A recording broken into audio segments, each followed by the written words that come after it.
Hello, it's, as I always say, it's Mr. Dice here again. Lovely to see you, although I can't see you at all.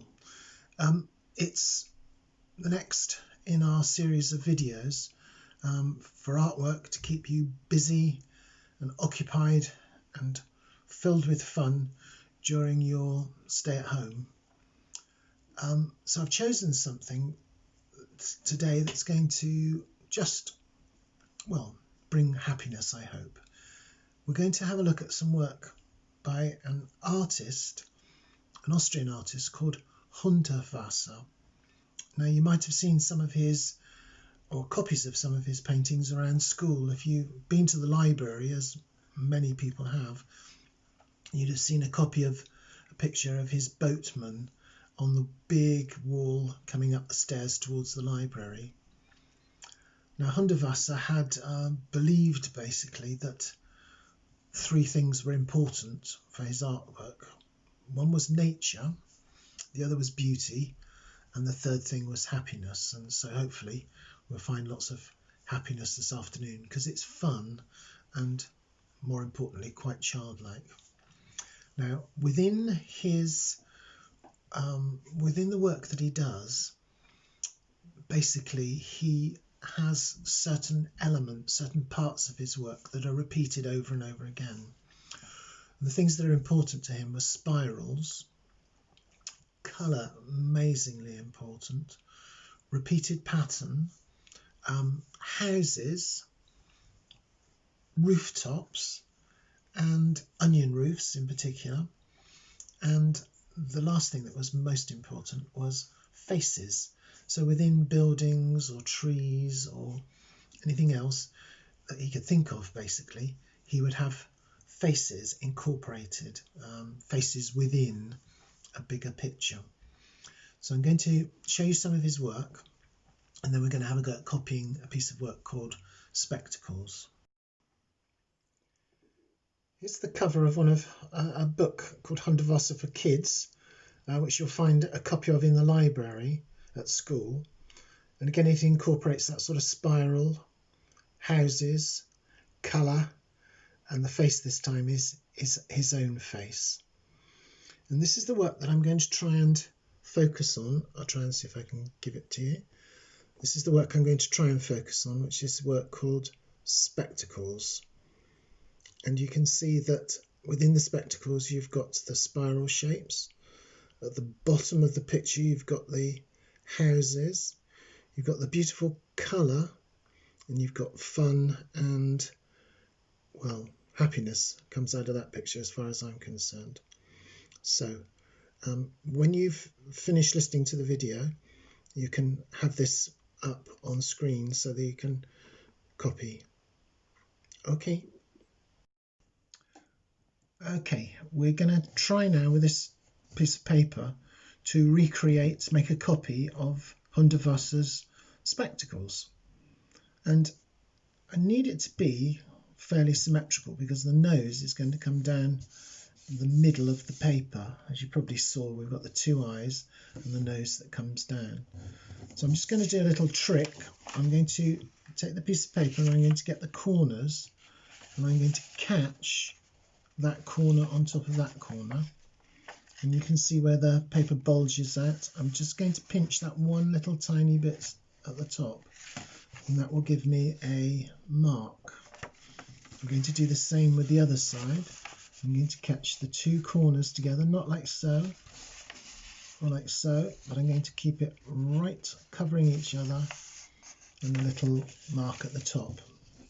So now I've got my top and bottom, and I know that comes halfway along. Now, at the bottom of the picture is going to be the houses. They're sort of like terraced houses that are all crammed in together. And the way that we do that is just by drawing a zigzag line. So that's how I've started off at the bottom, with my zigzag line. And from the zigzags, I'm going to take a line down. In fact, I'm going to get a darker pencil for you. See if I can. There we go. so that you can see more clearly. So I'm just going to do lines down, which will give me the bottom of the house. I'm now going to go over those roof shapes. And these look sort of like jagged teeth. Now, halfway along where my piece of paper was bent is going to have a little dome shape, like so. It's like a semicircle, and that's going to be the dome. And then we're going to have another little dome shape here, and then one or two more zigzag houses are going to fit in like so. And sometimes he puts a little bobble on the top there. So we know this is going to be the middle. I'm going to carry on now with some more zigzag houses. So it's just as simple as that, doing zigzag lines and then lines down, which will make the houses, and we'll put more detail on in a minute. I just want to show you the stages that we need to go through. So once we've done that, the next thing we need to do is to find where we're going to put the spectacles. So I'm going to do a very faint line that runs down through the middle. I'm going to do it really quite faint, but it's going to show me where the two halves are going to go. And about halfway up, I'm going to do really what looks like a large eye. One eye there and one eye here. So when I'm happy with those shapes, I'm not happy with that one a little bit, so I'm just going to rub that out slightly and come around and make it slightly fuller. Although it doesn't, you don't have to be massively accurate with that. But those are the two big shapes that are going to be the spectacles. There's a connecting piece which bridges across. And now I'm happy with those spectacles. I'm going to go over the top and do them slightly darker, like so. So there's my spectacles. So we're beginning now to build up that copy of the picture. Now, from the spectacles, there's going to be the pieces that go behind your ear to hold the spectacles on, which will go right up to that corner. When you're looking at the actual print itself, you'll be able to see a little bit more clearly. And then the next thing we need to do is, he does a sort of a T shape, and that comes right across from one side of the spectacle arms to the other, and that's going to be like sort of the eyebrows. Now don't take the one at the top right across, but not the underneath one, because this is where the nose is going to come down through. So from this one, I'll tell you what we'll do the mouth next. So on this space here, that leaves us a space where we can do the bottom part of the lips. So it's just almost a bit like a banana or a saucer from the side. So that's going to be the bottom part of the lips. The upper part of the lips are going to have more of his sort of zigzag housing, and you'll end up there.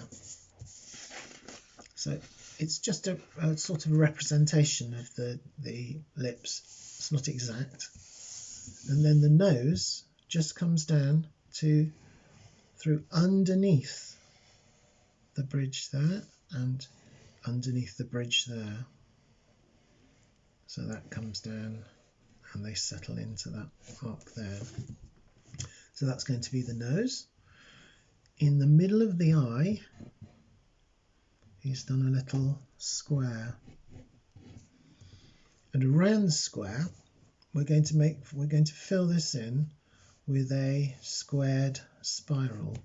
And to do that, we need to stick to, I'll just show you, it goes up, across, down, back, up, across, down, back, up, across, down, back, up, across, down, back.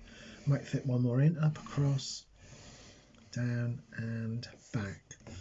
So that now takes on the shape of the eye, and it went up, across, down, back, up, across, down, back. And it's sort of, if you look at it, sometimes it looks as if it's disappearing into a hole, and sometimes it looks like it's coming up. So once we've done that, we need the little frame that's going to come on. So that's going to come down, around to the lips, underneath the lips, round and back up again. And then we have a line across here. So he's sort of framing that. I'm going to put another set of lines now that come through, underneath the mouth, round and down. Now the last little bit I want to show you, in fact I should show you too, that this is where his nostrils come. One there and one there, and a line that comes down through there. I'm just going to rub that out a bit because I'm going to take that nostril down a bit further. So you can also leave this one up so that you can copy what I've done so far. So you know, you can look at the main one or you can look at the one that I've done. We started off with the houses, the dome which came right in the middle, houses that run the other side. Then we did the two big eyes, or the spectacles, and then we did the arms and the bit that hook over your ears, eyebrows, nose, and we did the mouth earlier on, didn't we? So if you want to try and get to that stage, pause the video there, and then I'll show you the last little bit that will make it even better. And that's just using, oh, forgot two things. Cheek number 1, cheek number 2. It's important to have nice rosy cheeks, isn't it? So have a go at that, and then I'll show you the next part of the process.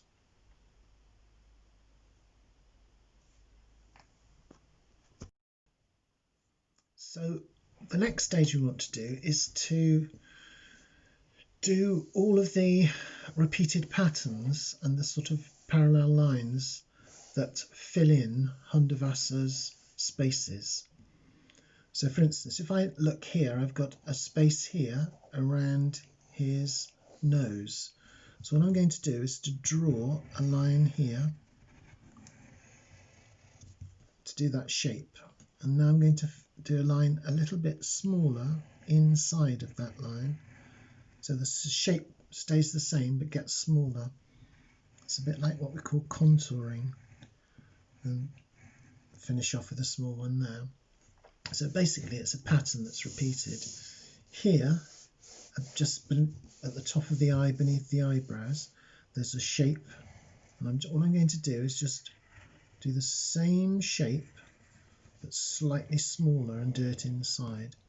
It does get a bit tricky here where it goes through the little narrow bit, but that's fine. And then we come round. So you're seeing we're building up a sort of a texture as we go. Around the cheek, let's put it that way for you, he's going to do some more circles. So all we're doing is bringing that cheek out to make it slightly larger. And then we've got the space above here, above where his eyebrows are. I've started to do that one. I think I've got space for one or two more shapes to go in there.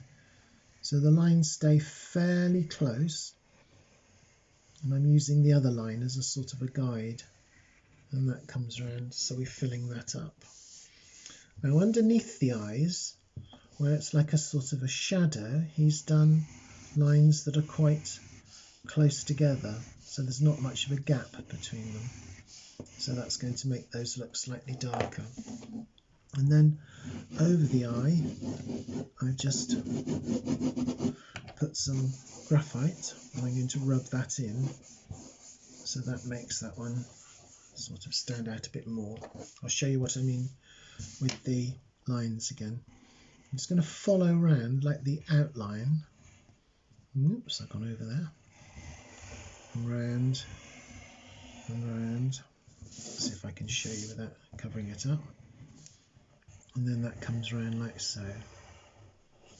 So what I've done the same shape as I did outside, but I'm now making it with a small gap. And each time I do it, and it doesn't have to be absolutely brilliantly perfect. It gets smaller and smaller until, let me just see if I can do this for you. If I do it continually now, so it goes around there. So I'm just following that pattern, which is quite a pleasing thing to do, methinks. And I've got a little bit here where I'm just going to do that shape, which goes like so. And I'm going to shade here now between those. So I'll just shade that, shade up here to the side, and then I'm going to rub and blend that in. If you've got a nice soft pencil, that works a little bit better. Now, the only thing missing here is colour. We've just got it in a black and white stage, which I quite like. But if you do have crayons or paints that you could paint over and make it bright and beautiful, that would be a lovely thing to do. But the other lovely thing to do would be to look up Hundertwasser. There's lots of lovely work that you could take inspiration from, lots of trees and faces and fields and all sorts of things, and have a look at his houses as well, his architecture.